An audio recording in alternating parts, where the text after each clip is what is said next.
खाली थाली कहानी एक ऐसे गरीब रिक्शा चालक रामू की है जो दिन रात मेहनत करता है, लेकिन उसके घर में अक्सर थाली खाली रहती है। यह कहानी केवल भूख की नहीं बल्कि समाज की बेरुखी, मजदूर की मजबूरी और उस मासूम बच्चे की है जिसकी मासूमियत हर किसी का दिल तोड़ देती है।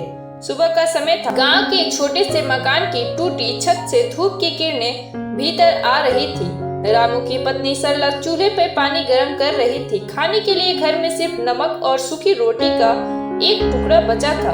उनका बेटा मोहन अनिंदी आंखों से बोला, माँ, आज स्कूल में सबको गरम गरम पूड़ी मिली थी, क्या आज घर पर भी मिलेगी पूड़ी?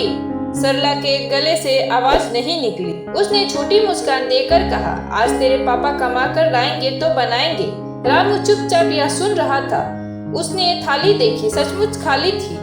रामू रोज शहर जाकर रिक्शा चलाता। घंटों मेहनत के बाद भी उसे इतने पैसे नहीं मिलते कि पेट भर सके। एक दिन एक अमीर साहब ने उससे कहा, अबे जल्दी चल, हमें देर हो रही है। रामू पसीना पोंछते हुए बोला, साहब, रिक्शा पुराना है, धीरे चलेगा। साहब ने चिल्लाकर कहा, तुम जैसे गरीब लोग हमेशा बहाने बनाते हो, मेहनत करनी नहीं आती और हाथ फैलाने आता है। रामू के दिल पर चोट लगी, पर उसने कुछ नहीं कहा। उसके मन में सिर्फ एक ही बात थी, आज बेटे को भूखा नहीं सोने दूंगा। शाम को रामू थका हारा घर पहुंचा। जेब में सिर्फ 40 रुपए थे।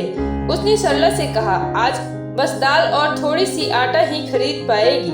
मोहन दौड़ता हुआ बोला, पापा, मुझे कल स्कूल में सबने कहा कि उनके घर में मिठाई बनती है, क्या हमारे घर में भी मिठाई बनेगी? रामू की आंखों से आंसू निकल पड़े। उसने बेटे का चेहरा चूम कर कहा, हाँ बेटा, एक दिन जरूर बनेगी। लेकिन उस रात भी उनकी थाली खाली ही रह गई।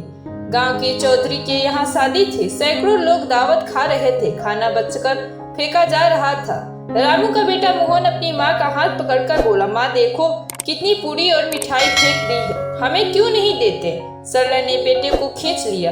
रामू चुप खड़ा देखता रहा समाज के इस दोहरे चेहरे को। एक दिन स्कूल में मास्टर जी ने बच्चों से पूछा, बच्चों, तुम बड़े होकर क्या बनना चाहते हो? सबने डॉक्टर, इंजीनियर, पुलिस कहा। मोहन खड़ा हुआ और बोला, मैं बड़ा होकर खाना बनाना चाहता हूँ, ताकि मेरी माँ पापा की थाली कभी खाली न रहे। पूरा स्कूल सन्न रह गया। मास्टर जी की आंखें भर आई। मास्टर जी ने उसी दिन फैसला लिया। उन्होंने गांव के लोगों को इकट्ठा करके कहा, हम सब रोज खाना बर्बाद करते हैं, क्यों ना हम मिलकर गरीबों के लिए अन्न बैंक बनाए। धीरे धीरे गांव में एक छोटी सी पहल शुरू हुई। हर घर से थोड़ा थोड़ा अन्न जमा होने लगा। रामू के घर में पहली बार थाली खाली नहीं। उसके बेटे की मुस्कान देखकर रामू बोला, आज पहली बार लगा कि मेहनत रंग लाई। यह कहानी सिर्फ रामू की नहीं बल्कि उन लाख लोगों की है जिनकी थालियां आज भी खाली है। समाज अगर थोड़ा सा हाथ बढ़ा दे तो कोई बच्चा भूखा नहीं सोएगा। खाली थाली सिर्फ भूख की कहानी नहीं बल्कि इंसानियत की कसौटी है।